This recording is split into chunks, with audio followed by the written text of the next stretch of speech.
Firstly, from day 1 to day 2. The beginning symptoms are similar to the common cold, with a mild sore throat and neither having a fever nor feeling tired. Patients can still consume food and drink as usual. On the third day, the patient's throats start to feel a bit painful. Body temperature reads at around 36.5 degrees Celsius. Although it's uncommon, other symptoms like mild nausea, vomiting or mild diarrhea are possible to set in. For the day 4, throat pain becomes more serious. Other symptoms like feeling weak and joint pain start to manifest. The patient may show a temperature reading between 36.5 degrees to 37 degrees Celsius. Day 5 to 6. Mild fever starts.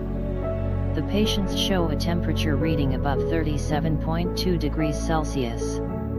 The second most common symptom, dry cough, also appears. Dyspnea or breathing difficulty may occur occasionally. Most patients in this stage are easily feeling tired. Other symptoms remain about the same.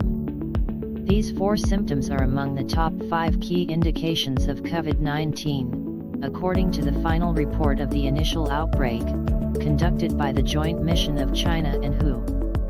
On the 7th day, the patients that haven't started recovering by day 7 get more serious coughs and breathing difficulty. Fever can get higher up to 38 degrees Celsius. Patients may develop further headache and body pain, or worsening diarrhea if there's any. Many patients are admitted to the hospital at this stage.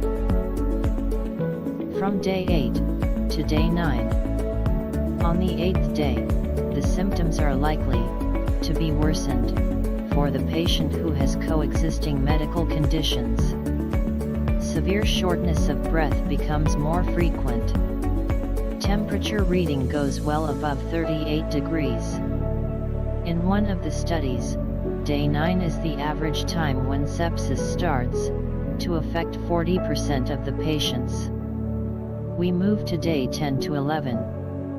Doctors are ordering imaging tests, like chest X-ray, to capture the severity of respiratory distress in patients. Patients are having loss of appetite, and may be facing abdominal pain.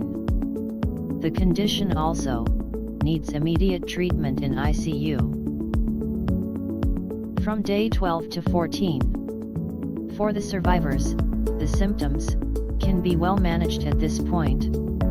Fever tends to get better, and breathing difficulties may start to cease on day 13.